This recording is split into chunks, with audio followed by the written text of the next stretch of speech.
My teacher stepdad shames me for dropping out of high school. It made me the richest in the family.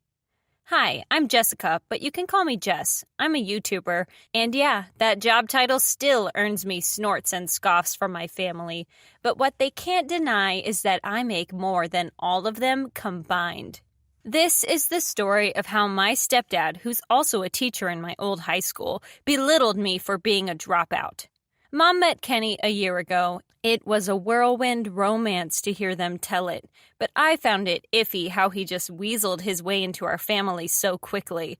Within a month of them meeting each other, he'd already moved into our house, and in 3 months, Kenny had already married Mom. Jen, my oldest sibling, was already at college and working 2 jobs when all of this happened, so Mom didn't even bother getting her opinion. She said it would just add to Jen's stress. If you ask me, I bet Kenny put her up to it. I get that my mom has her own life, and she's more than entitled to make her own decisions. But to have a stranger suddenly move into a house that you share with your kids? Ken was a stickler for the traditional. To him, life should follow the age-old blueprint of school, job, career, get married, kids, then retire. He was so regimented in his view of life. He even had a schedule for when he'd go to the toilet and for how long. The problem is, he wants to impose his rules on all of us. One day, I invited my best friend Caleb over to show him a game I was planning on streaming. I'd known him since 1st grade, and he'd always been supportive of whatever I did. He helps me here and there with my channel when he's up to it.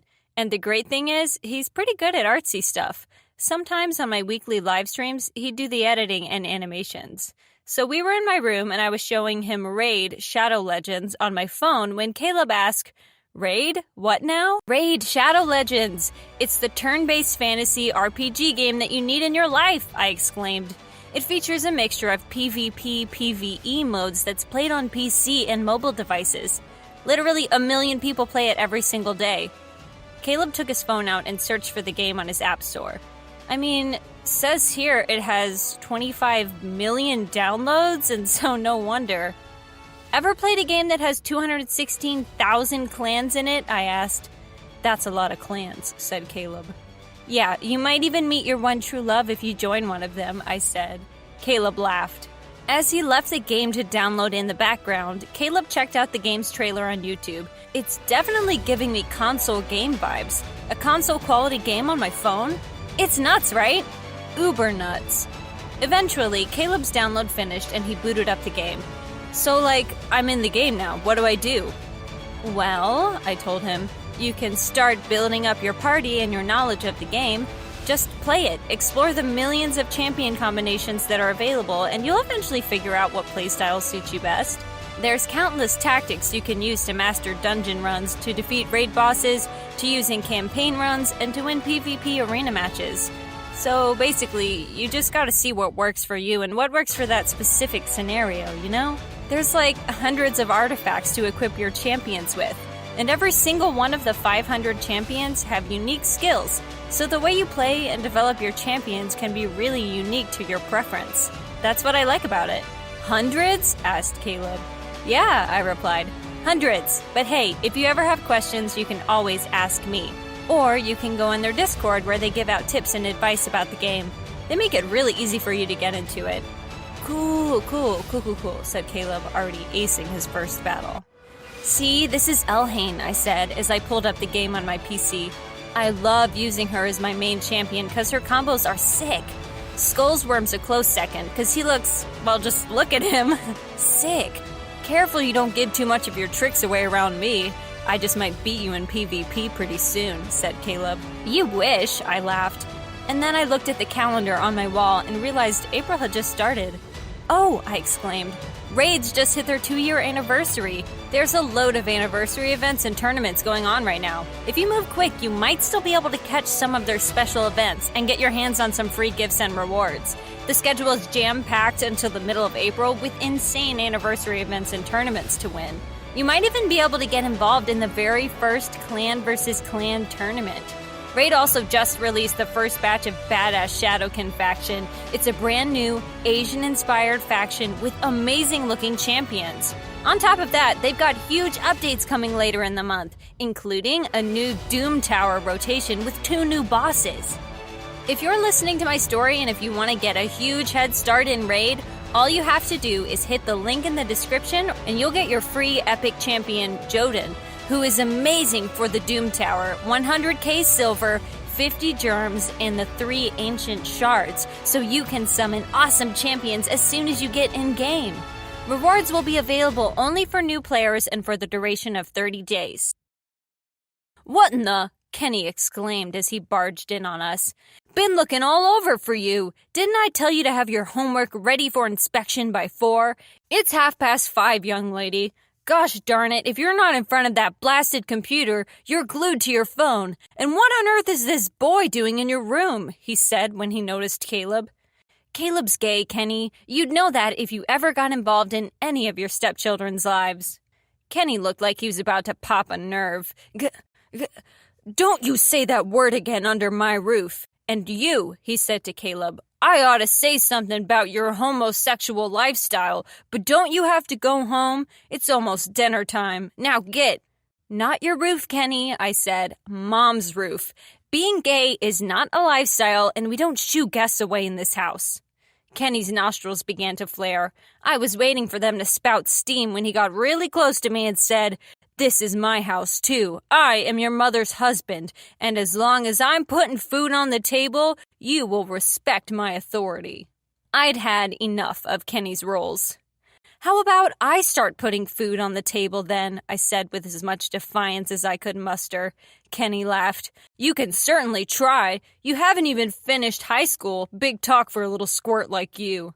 When he finally left us alone, I was fuming. He had no idea I was already making good money on the down low. My channel had a couple 100,000 subs at that point. I wanted to prove Kenny wrong, so bad that I began to work on my channel harder than ever before. I put out even better content on a more regular basis. Caleb helped me develop merch. We started with small stuff, stickers, trinkets, mugs. Then we moved on to t-shirts. I branched out into other platforms, making sure that my fan base followed me on those too. In the span of mere days, I diversified my online presence and was generating income from 5 different sources. I put most of my money I'd already made into better equipment, ads, and merchandise. We hit 700,000 subs the other day. Streaming started to demand more and more of my time. That was when I decided to drop out of school to focus on growing my brand. Kenny lost his marbles when he heard. How dare you, he yelled at me at the dinner table. You just wasted an entire year of tuition, you ungrateful. Are you just gonna leech off us now? What do you think my colleagues will say, huh? My own daughter, a high school dropout. Not your daughter, I simply said. And besides, why are you pressed about what other teachers will say? Didn't you get laid off today? So really, you're just leeching off Mom now too. Kenny's face went pale. Mom attempted to stop me from going any further, but I was only getting started. You think we didn't know? How are your rules working out for you now, Kenny? I said, taunting him. I am your mother's husband, he exclaimed, pounding on the table with his fist. You will respect my authority. You will call the school tomorrow and say sorry, and you will beg them to take you back. You are my mother's husband, not my dad, I said. That is enough, Jessica Elizabeth Chu, my mother warned me.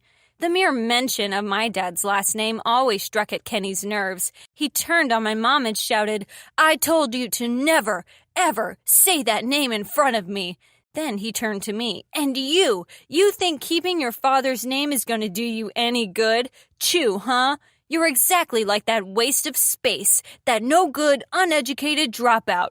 Try and go out into the world with that last name and see how you get treated. It even sounds like a sneeze. I bet you'll get punched in the face for starting this whole pandemic. You're a dropout, Jess, a dropout. You'll never find work, you'll never be successful, and you will always be ridiculed for that stupid last name. I'd had enough. I went up to my room and returned with a duffel bag. A smile spread on Kenny's face. Oh, you're welcome to run away, young lady. Let's see if... I unzipped the bag and placed a small bundle of neatly stacked money on the table. Did you make this much a month at your old job, Kenny? I asked. When he could only open and close his mouth wordlessly, I placed another bundle of cash beside it. How about this much? Where are you getting all this money, Jess? Asked my mom. I addressed Kenny instead. You see, Kenny, the internet exists, and just because you think a degree can help you, it doesn't mean it works for everybody else. You can learn anything you want to learn online now. I know many people who have learned their craft from watching videos, and you'll never be anywhere as successful as them. By the time I reach 1 million subscribers, I'll be making what you make in a year in the span of a month. So let me ask you, Kenny, who's putting food on the table now? Kenny didn't utter a word for days. Mom said he was begging to get in on my gig. I just laughed at that. If I ever learned anything from Kenny, it's that I never want to be that uptight. Being that angry all the time? No thanks. The whole Kenny debacle also taught me that you should never marry anyone you barely know. But by far the biggest lesson I learned is that no matter what anyone tells you, if you work towards your goals with determination and unflinching persistence, you'll eventually get there.